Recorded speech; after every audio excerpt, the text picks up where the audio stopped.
A smaller church initially housed the remains. In 1063 AD, Venetian officials commissioned the magnificent Basilica di San Marco, which still stands today. On October, yeah, it is magnificent. Every time we go to Venice, we always walk around it, take pictures. We don't always go in because sometimes the queues are insane, but on October 8th, 1094, the body was laid to rest in the crypt under the church. There it remained for almost 800 years, good, until frequent flooding began to threaten the safety of the corpse. In 811, the church removed the remains and reinterred them in the high altar on the main floor. Is there a mummy in St. Mark's? I wouldn't think so. Several tidbits of information hint that the body in St. Mark's may have initially been mummified. There are no circumstances under which ancient Christians would have followed pagan mummification practices. I agree, maybe in Egyptian Coptic context, maybe, but in general, no. Therefore, mummification points to a different occupant of Mark's tomb, really. Martino, I understand that's when you start looking at that. Martino da Canale, in La Chronique des Vénitiens from 1275, related that if, open quotes, if all the spices of the world had been gathered together in Alexandria, they could not have so perfumed the city as did the aroma of spices coming from the corpse, consistent with mummification. Additionally, records indicate that linen wrappings sealed the corpse at the time. Interesting. Well, it could have still been a local practice, but I'm still not gonna smell the corpse, thank you, but sure, I mean, if you say so. Mosaics in the basilica depicts the body as an intact corpse rather than a skeleton. This could simply be artistic license, but perhaps it reflects that a mummified body did initially arrive in Venice.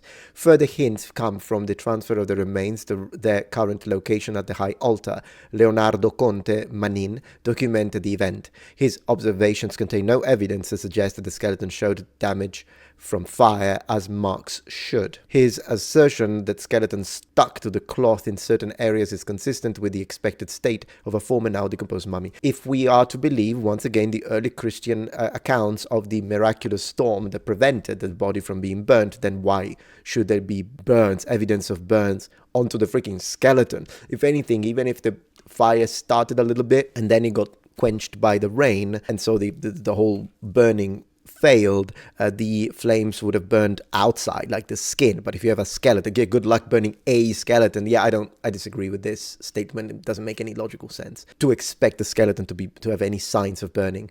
Alexander's tomb at the heart of St. Mark's. A final piece of sculpture provides the most intriguing and unanswered question as to the origins of the body in the tomb of St. Mark. A large piece of carved limestone, a broken portion of a larger original, was found only a few meters from the site of Mark's original tomb in the crypt of the basilica.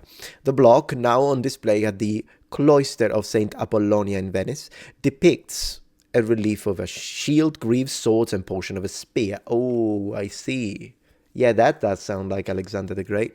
These armaments are consistent with Macedonian styles, a fact independently asserted in a study by Eugenio Polito in 1998, years before Andrew Chag began his research. That is fascinating. Polito describes, open quotes, an unattributed fragment relating to a funerary monument with analogous motifs is today conserved in Venice, but definitely derives from the Hellenistic world. It featured a Macedonian shield with a star motif at its center, a pair of greaves and a long lance, a sarissa, and on the smallest side the remains of a sword. The block must have belonged to a large monument that may generically be placed between the 3rd and the beginning of the 2nd century BC. Now I see what the fuss is all about. Making connections to Alexander, let's see. The star motif bears a striking resemblance to the Star of Vergina or Star of Macedon. It was a symbol closely associated with Alexander's family and visible in many related tombs. The sword carved into the block is undisputed as a Greek-style kopis.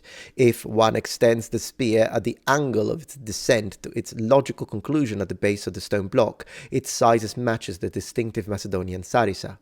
These deadly weapons developed by his father helped Alexander the Great conquer the world. However, Roman military tactics rendered them obsolete, making later Roman carvings of such a spear unlikely. Well, unless it was like, well, then again, later Roman carvings, just because it became militarily obsolete, and that's already a debatable discussion. It really depends on terrain, rather than, it doesn't work anymore. So this is a little bit of a point of debate. But even then, why can't the Romans use the spear as a representation of something in art? They could still do it, even if they don't think it's a useful weapon at that time in that in military context. Why was this carving with clear Macedonian connection? That is the stronger element. Located in crypt of St. Mark's Basilica, less than a stone's throw from the body's original resting place. It's a good point.